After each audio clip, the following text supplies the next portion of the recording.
تو جب نہیں ہوگا تم نہیں جانیں گے تو کیسے ڈریں گے؟ لہذا ہمیں آپ کو کسی بھی چیز کے بارے میں پہلے نالج ہونا چاہیے، معلومات ہونا چاہیے، انفارمیشن ہونا چاہیے، تفصیل ہونا چاہیے، شکشا ہونا چاہیے، ایجوکیشن ہونا چاہیے، تعلیم ہونا چاہیے۔ اگر معلوم نہیں رہے گا تو آپ نہ ڈریں گے اور اس کے بارے میں کچھ معلوم کریں گے۔ تو جتنے لوگ یہاں پر بیٹھے ہیں بتاؤ کتنے لوگوں کو معلوم ہے کہ امام حسین کے ابو جان کا اصلی نام کیا تھا؟ جو ہماری مائیں بہنیں یہاں پر اور آزو بازو میں سن رہی ہیں، ذرا بتاؤ آج اپنی بیٹیوں کا نام موبائل میں دیکھ دیکھ کر کے ڈھونڈ ڈھونڈ کر کے لگ رہے ہو، علینا، عائشہ، فائزہ، کیا کیا نام۔ لیکن بتاؤ امام حسین کی کتنی بہنیں تھیں اور ان کو کیا کیا نام تھے؟ کتنے لوگوں کو پتا ہے؟ نہیں۔ حضرت علی کو کتنی اولاد تھے؟ کسی کو پتا نہیں۔ حضرت علی کی بیویوں کے نام کیا تھے؟ نہیں معلوم۔ لیکن اگر کوئی نیا مووی، کوئی نیا پکچر وغیرہ آ جائے، آتا رہتا ہے نا، تو ہمارے بچے ایک ایک بات یاد کرتے ہیں، ایک ایک چیز جانتے ہیں، ہر چیز معلوم کر لیتے ہیں۔ پچھلے رمضان میں، یہ جو رمضان گیا 22 کا 23 کا نہیں، 22 21 میں ایک مووی سیریل ترکیہ سٹی کا آیا تھا، ارطغرل غازی۔ ارے باپ، تو سارے مسلمان اس کے دیوانے ہو گئے۔ اب ارطغرل غازی کون تھے کسی کو نہیں پتا، لیکن چونکہ سیریل ہے سب کے زبان پر، ٹوپی وہی نشانی کی، بائک پر وہی نشانی، شرٹ وہی نشانی۔ اور امام حسین کی تصدیق سے محفل سجائے، اور یہ بھی نہیں معلوم کہ امام حسین کے کتنے بھائی تھے، امام حسین کی کتنی بہنیں تھیں، امام حسین کے کتنے پورے خاندان کے ابو سے سگے کتنے بھائی تھے، سوتیلے کتنے بھائی تھے، حضرت علی نے کتنے نکاح کیا، حضرت علی کو کتنی اولادیں تھیں، نہیں معلوم ہے۔ تو پہلا میرا پوائنٹ جو اسی پر ہوگا کہ ہمارے یہاں کی یہ غلطی ہے کہ ہم رانگ کرتے ہیں۔ پہلے ہم سنتے تھے ایک نمبر غلط ہو جائے تو کہتے رانگ نمبر لگ گیا۔ اے میرے بھائیوں، میرے نوجوانوں، میری ماں بہنوں، اگر موبائل کا ایک نمبر رانگ ہو جائے تو رانگ لگ جاتا ہے، یعنی آپ کا رانگ نمبر چلا گیا۔ تو اسی طریقے سے عبادت بھی رانگ ہو سکتی ہے، آپ کی سوچ بھی رانگ ہو سکتی ہے، آپ کا یہ محفل بھی رانگ ہو سکتا ہے۔ کب؟ جب آپ جانو نہیں، بغیر جانے اس کا استعمال کرو۔ کیسے سمجھاتا ہوں؟ سب لوگ ہاتھ اٹھا لیجیے امام حسین کے نام پر۔ ارے ماشاءاللہ یار، یہ ہاتھ میں بھی پوری بیدار ہے، سب ہاتھ اٹھا رہی ہے، ایک منٹ اٹھانا، ایک منٹ رہ رہی ہے۔ جو میں پوچھتا بتائیے، یہ کتنے ہاتھ ہیں؟ ایک ہاتھ میں کتنی انگلی؟ دونوں ہاتھ میں؟ آپ کے جسم میں کتنے سر؟ آنکھیں، کان، پیٹ، منہ، زبان، پاؤں، گوٹ ہے اس میں ایک دم رائٹ، 100/100 پکا نا؟ کچھ جھجکے، آپ سوچنا پڑا، منٹ لگا، جب آپ کو اتنا پتا ہے کہ میرے جسم میں 2 آنکھیں ہیں، ایک دل، ایک زبان، ایک منہ، 2 کان، ایک سر، 2 ہاتھ، 2 پاؤں، منٹ نہیں لگا، سیکنڈ میں فٹافٹ بول دیے 2 آنکھیں، 2 کان، ایک سر، 2 ہاتھ، 2 پاؤں۔ لیکن میں آپ کو پوچھوں کہ بتاؤ اسلام کے کتنے ارکان، نماز میں کتنے فرائض، نماز میں کتنے شرائط، غسل میں کتنے فرض ہیں، وضو میں کتنے فرض ہیں، what is Islam, what is Milad un-Nabi, what is 11ویں، واٹ از 12، واٹ از ذکر شہدائے Karbala, what is Milad un-Nabi, what از فاتحہ، what is Niaz, what is Masjid, what is مدرسہ، واٹ از مسلمان، واٹ از اسلام۔ آپ کو کوئی پوچھے تو فٹافٹ بتا سکتے ہو، کیوں؟ آپ کو معلوم ہی نہیں ہے، آپ نے سیکھا ہی نہیں ہے، اور یہ ہماری آپ کی سب سے بڑی کمزوری ہے۔ لہذا امام حسین کی محفل سجاؤ تو ساتھ ہی ساتھ سیکھو، ہمارے آپ کے پیارے نبی سرور کائنات صلی اللہ علیہ وسلم نے فرمایا the knowledge is light۔ اسلام روشنی، یہ دین کا علم روشنی ہے، تعلیم روشنی ہے، شکشا پرکاش ہے۔ جب آپ کے پاس علم ہوگا تو آپ جان پاؤ گے، سمجھ پاؤ گے۔ ایک اور جگہ پیارے آقا صلی اللہ علیہ وسلم فرماتے ہیں کہ ہر چیز کا ایک راستہ ہوتا ہے، جنت کا راستہ علم دین ہے۔ تو جب آپ کے پاس علم ہوگا، سمجھ ہوگا، شعور ہوگا، تو آپ جو بولا جائے گا، بتایا جائے گا، وہ سمجھ پاؤ گے۔ ویسے یہاں کے لوگ ہیں سمجھدار ماشاءاللہ، تقریر سن کر کے فیصلہ کر لیتے ہیں کہ کون حضرت کیا بول رہے ہیں۔ گڈ، اتنا شور ہے ماشاءاللہ، اچھی بات ہے، لیکن کبھی بھی طنز کی نظر سے نہیں، طنز کی نظر سے نہیں، ٹھیک ہے؟ آپ کو معلوم ہے کہ یہ رانگ ہو رہا ہے، کوشش کرو رائٹ کرنے کی۔ تو آپ کے پاس علم ہونا چاہیے۔ میرے آقا صلی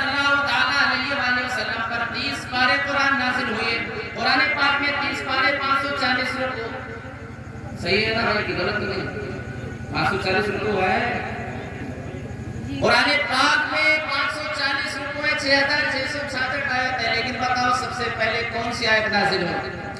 نماز ہیڈ آف ورشپ، تمام عبادتوں کا ہیڈ ہے، لیکن کیا پہلے نماز کا آرڈر آیا تھا؟ حج، زکوٰۃ، صدقہ، خیرات، امی ابو کا حق، بیوی کا حق، بچوں کا حق، مدرسے کا حق، مسجد کا حق، پڑوسی کا حق، عالم امام کا حق، کیا پہلے آیا تھا؟ 30 پارے میں 540 رکوع میں 6666 آیتوں میں سب سے پہلا آرڈر اللہ نے اپنے ہولی پرافٹ پر کیا بھیجا؟ کیا بھیجا نبی پر؟ قرآن پاک 30واں پارہ، آپ میں سے بہت لوگوں کو وہ سورہ یاد ہوگی، اقرا بسم ربک الذی خلق۔ کیا اس کا عنوان ہوتا ہے؟ اس کا ٹرانسلیشن کیا ہوتا ہے؟ اے میرے نبی پڑھو اپنے رب کے نام سے۔ اے مسلمانوں تمہارے پاس وہ پوتر گرنتھ ہے، وہ پوتر قرآن ہے، وہ کتاب ہے جو آسمان سے آئی ہوئی، خدا رحمان کی بھیجی ہوئی، کسی انسان کی لکھی ہوئی نہیں ہے۔ اس میں پہلی بات پڑھنے کے بارے میں ہے۔ میں دعوے کے ساتھ کہتا ہوں جب پہلی آیت پڑھنے کے بارے میں ہے، جب آپ پڑھو گے تو آپ سچے بنو گے، جب آپ پڑھو گے تو آپ اچھے رہو گے، جب آپ پڑھو گے تو آپ نیک رہو گے، جب آپ پڑھو گے غوث کے بارے میں تو ان کے بارے میں جانو گے، جب غریب نواز کے بارے میں پڑھو گے تو ان کے بارے میں جانو گے، جب اعلیٰ حضرت کے بارے میں پڑھو گے تو ان کے بارے میں جانو گے، جب بزنس کے بارے میں پڑھو گے تو اچھا ایمانداری سے بزنس کرو گے، اور جب امام حسین کے بارے میں پڑھو گے تو ان کے بارے میں جانو گے۔ اب پڑھائی سے ہم لوگ دور ہیں تو کوئی حضرت کچھ بھی سناتے چلے جائے، کوئی مولوی کوئی اشارے میں برا بھلا بولتے چلے جائیں۔ بتاؤ نا نام کون سے مولوی نے ایسا کیا ہے؟ نام بتا دو، صحیح بات ختم ہو جائے۔ تو ہم اور آپ پہلے کوئی بھی چیز کریں تو اس کا بیک گراؤنڈ دیکھیں، ریزن دیکھیں، کیوں کرتے ہیں، تو جلدی بھیجے میں سب آ جائے گا۔ یہ ہوگی تعلیم کی بات۔ اب آگے بڑھتے ہیں۔ میرے پیارے آقا صلی اللہ علیہ وسلم جب دنیا میں تشریف لائے، اس کے پہلے تقریباً 1,24,000 انبیاء آ چکے تھے، آدم علیہ السلام سے لے کے عیسیٰ علیہ السلام تک۔ تو آج کل کچھ جب یہ الیکشن وغیرہ آتا ہے نا، اس میں سے تو بہت سارے لوگ جانتے ہیں بھیا اتحاد قائم کر لو، دیکھو نا یہ مسلم ہے نان مسلم، لیکن انگلی کاٹو تو خون تو ایک ہی جیسے دکھے گا۔ بھائی یہ اپنی جگہ ہے، ایمان اور کفر الگ بات ہے، اتحاد یہ نہیں ہوتا ہے۔ اتحاد سچائی کے ساتھ ہوتا ہے، بھلائی کے ساتھ ہوتا ہے۔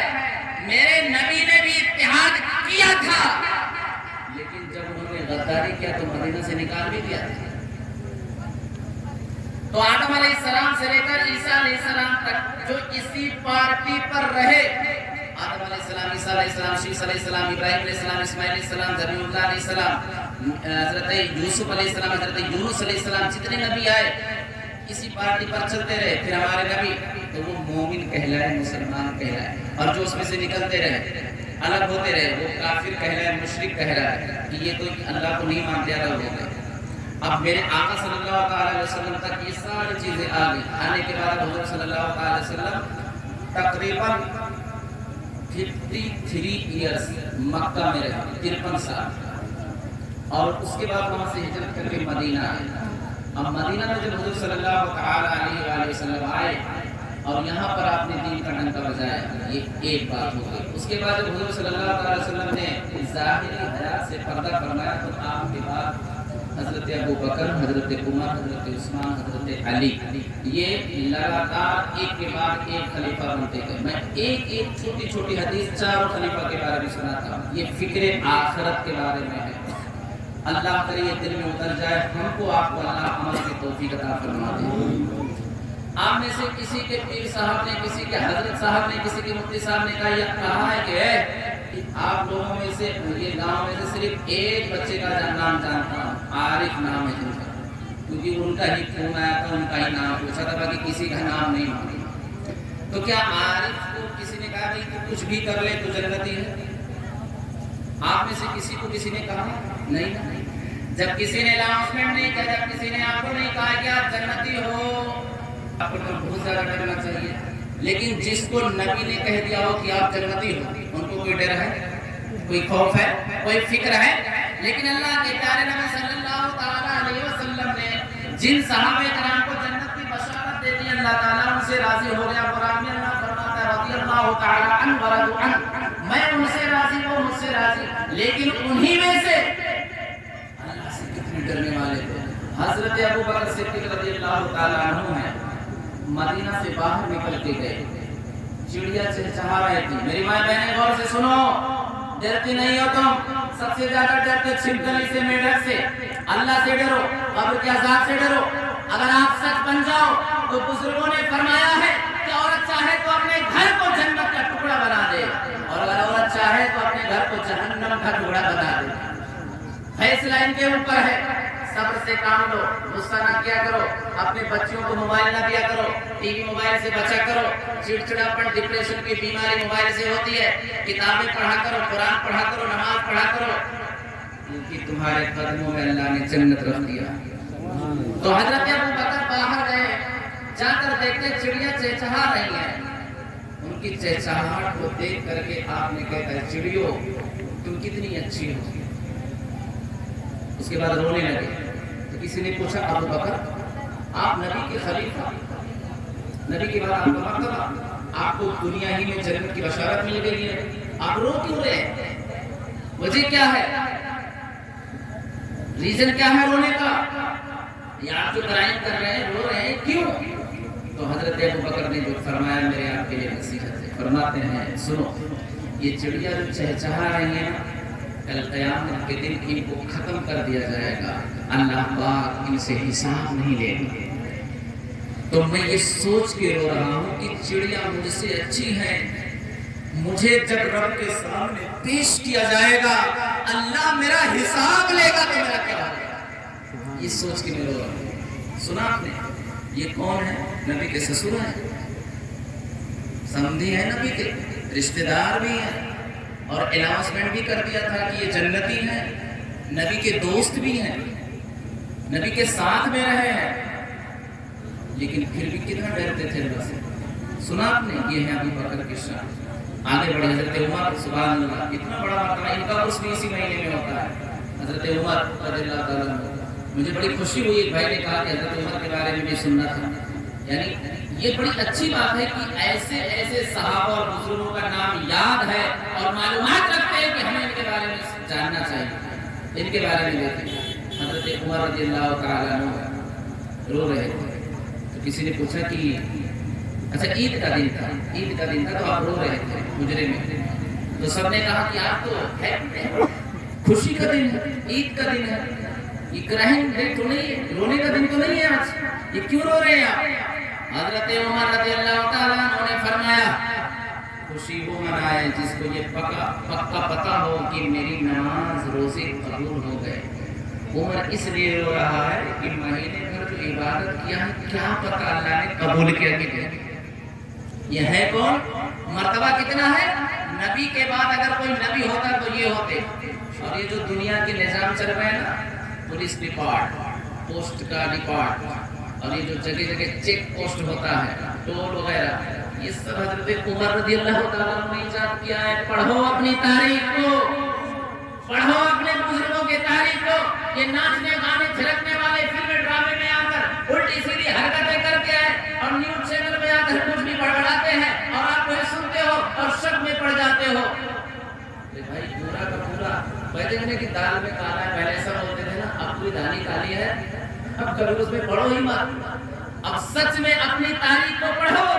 بتاؤ ہمیں, آپ کو پتا تھا کیا حضرت عمر رضی اللہ عنہ نے پولیس ڈپارٹ کا سسٹم شروع کیا تھا.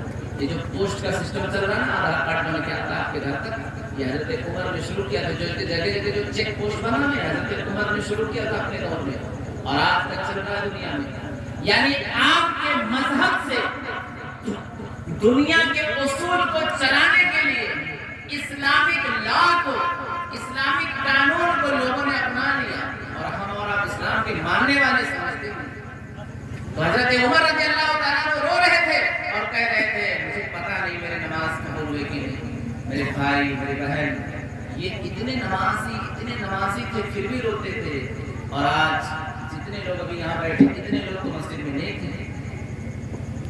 بلکہ اللہ معاف فرمائے, نماز بہت ضروری ہے. صحت کے لیے اور عبادت تو ہے ہی ہے۔ تیسرے خلیفہ حضرت عثمان، یہ تیسرے خلیفہ بنے، قبر کے پاس جائے بیٹھ کے روتے، کتنا روتے؟ ہم میں سے آپ میں سے کسی کا دکان کا نقصان ہو گیا ہوگا تو رونا آیا ہوگا، ہوتا نا ایسا؟ ابھی بارش نہیں ہو رہی، کھیتی خراب ہو جائے تو رونا آئے گا، گاڑی خراب ہو جائے بہت زیادہ، آپ کا نقصان ہو جائے، اللہ نہ کرے ایکسیڈنٹ ہو جائے تو رونا آئے گا، گھر میں میت ہو جائے تو رونا آئے گا۔ اور مائیں بہنیں وہ تو پورا محلہ سر پر اٹھا لیں گی رو رو کر کے، کچھ ایسا ہو جائے تو۔ لیکن سچ بتاؤ، کیا کبھی اللہ کے ڈر سے کسی کو رونا آیا؟ کیا کسی کو رونا آیا؟ یہ گھر، یہ دکان، یہ مکان، یہ کھیت، یہ کھلیان، یہ کپڑے، یہ رقم، یہ بینک بیلنس، یہ موبائل، یہ ساری چیزیں چھوڑ کر کے ہمیں چار لوگ اٹھا کر کے لے جا کے قبر میں اتاریں گے، وہاں کیا ہوگا؟ تو حضرت عثمان غنی قبر کے پاس بیٹھے تھے اور رو رہے تھے، آنسو اتنے گرے کہ داڑھی بھیگ گئی اور نیچے زمین بھیگ گئی۔ تو کسی نے کہا، معلوم ہے یہ نبی نے حضرت عثمان غنی کو 2 بیٹیاں دیے تھے نکاح میں، پہلے ایک کی شادی کی، ان کا انتقال ہو گیا تو دوسری بیٹی کی نکاح میں۔ کتنا گہرا رشتہ ہے نبی سے، عثمان غنی رضی اللہ تعالیٰ عنہ کا نبی سے کتنا گہرا رشتہ ہے، لیکن قبر کے پاس جا کر کے زاروں قطار رو رہے ہیں۔ کسی نے پوچھا عثمان غنی، آپ جب جنت کا تذکرہ ہوتا نہیں روتے، جہنم کا تذکرہ ہوتا نہیں روتے، لیکن قبر کا تذکرہ ہوتے تو بہت روتے ہو، جب قبر کے پاس آتے تو بہت روتے ہو، کرائم کا ریزن کیا ہے؟ یہ رونے کی وجہ کیا ہے؟ تو حضرت عثمان غنی فرماتے ہیں کہ زندگی ایک دنیا ہے اور جب انسان مرتا ہے تو وہاں سے دوسری دنیا شروع ہوتی ہے جس کو کہا جاتا ہے عالم برزخ۔ ارے بھائی ہم لوگ تھوڑی مانتے ہیں جنم جنم میں اس مانتے کبھی کچھ مانتے، ارے نہیں بھائی، ہم لوگ تو بالکل کوالٹی والے ہیں، ایک مرتبہ دنیا میں آئے پھر واپس مانا نہیں۔ حضرت عثمان غنی جب زندگی ختم ہوتی ہے وہاں سے زندگی چینج ہوتی ہے، تو جو چینج زندگی کی مرحلہ ہے، پہلا اسٹیپ قبر ہے۔ اگر قبر میں ہم کامیاب ہو گئے تو میدان محشر میں بھی کامیاب ہو جائیں گے، قیامت میں کامیاب ہو جائیں گے، اور اللہ نے چاہا تو جنت بھی نصیب ہو جائے گی۔ یہ پہلا اسٹیپ ہے۔ آپ کے گھر میں چھوٹے بچے ہوں گے، وہ بھاگتے بھاگتے گیا، گھر پہ زینہ بنا رہا تھا نا اوپر جانے کو، اگر وہ 2 زینہ ایک زینہ چڑھ گیا، سب سپورٹ کرے، آپ تو یہ زینے پر چڑھ رہا تھا، سپورٹ کرتے کہ نہیں کرتے؟ لیکن اگر وہ پہلے ایک زینے پر گر گیا تو مار کر کے اٹھا لاتے، ابھی مت چڑھ، نہیں تو ہاتھ پاؤں توڑ لے، ہے نا ایسا؟ پتہ کیا چلا کہ 1-2 زینہ اگر کراس کر لیا تو سکسیسفل ہونے کا آئیڈیا آ گیا، کامیابی مل جائے گی، سگنل ڈاؤن ہو گیا کہ یہ کامیاب ہو گیا، یہ چڑھ سکتا ہے۔ تو ایسے ہی مرنے کے بعد کی جو دنیا ہے، پہلا زینہ ہے قبر۔ تو عثمان غنی فرماتے ہیں کہ اگر یہ کامیاب ہوگا تو آگے سب کامیاب۔ آپ روتے تھے قبر کو دیکھ کر۔ اس کے بعد مولا علی، حضرت علی رضی اللہ تعالیٰ، کیا کہنے ہیں حضرت علی رضی اللہ تعالیٰ، ان کی تو شان ہی ہے، جہاں سے ولیوں کی ولایت اور تمام چیزیں ہیں۔ اللہ کے نبی صلی اللہ علیہ وسلم کو جو سلسلے نسب بھی ہے وہ انہی کے ذریعے سے چلا، کیونکہ آپ کا سلسلہ نسب لڑکوں سے نہیں لڑکیوں سے چلا۔ نبی کریم صلی اللہ علیہ وسلم کو کتنے بیٹے تھے بھائی، کسی کو پتا ہے؟ معلوم ہے کیا؟ اللہ اپنے نبی کے بیٹوں کے نام نہیں معلوم۔ آپ کو یہ نہیں پتا کہ ہمارے نبی کے کتنے بیٹے تھے؟ دیکھ لو دوسروں کو، you are get my point, اشارہ کر رہا ہوں، ڈھونڈ ڈھونڈ کر کے لا رہے ہیں، ڈھونڈ ڈھونڈ کر کے لا رہے ہیں، کون وہ لوگ، یہ وہ ایسا ویسا ویسا، اور آپ کا سب ریئل ہے، پھر بھی آپ کو اپنے نبی کے بیٹوں کے نام نہیں پتا۔ ہمارے نبی صلی اللہ علیہ وسلم کو 3 بیٹے تھے، کتنے؟ 3 بیٹے تھے، اور تینوں کا بچپن ہی میں انتقال ہو گیا تھا، اس لیے حضور کا نسل بیٹیوں سے چلا ہے۔ اس لیے میری ماں بہنوں اور میرے بھائیوں، اگر اللہ تعالیٰ نے آپ کو بیٹا نہیں دیا ہے، اگر اللہ تعالیٰ نے بیٹا دیا تھا لے لیا ہے، تو پریشان مت ہونا، رونا چلانا مت، صبر کر لینا، کیونکہ میرے نبی کو بھی اللہ نے بیٹا دیا تھا لیکن بچپن ہی میں ان کا وصال ہو گیا تھا۔ اور یہاں پر بات آ گئی ہے تو رک کر ایک مسئلہ بتا دوں، سب غور سے میرے طرف دیکھو، یہ کیا کتنے ہیں؟ کتنے ہیں؟ کتنے؟ 4 میرے یار، غور سے سن۔ اب قرآن پاک میں 4 اسٹیپ ہے، ایک آیت ہے اس کا ترجمہ۔ اللہ تعالیٰ نے فرمایا میں کسی کو صرف بیٹا دیتا ہوں، ایک پوائنٹ ہو گیا، میں کسی کو صرف بیٹی دیتا ہوں،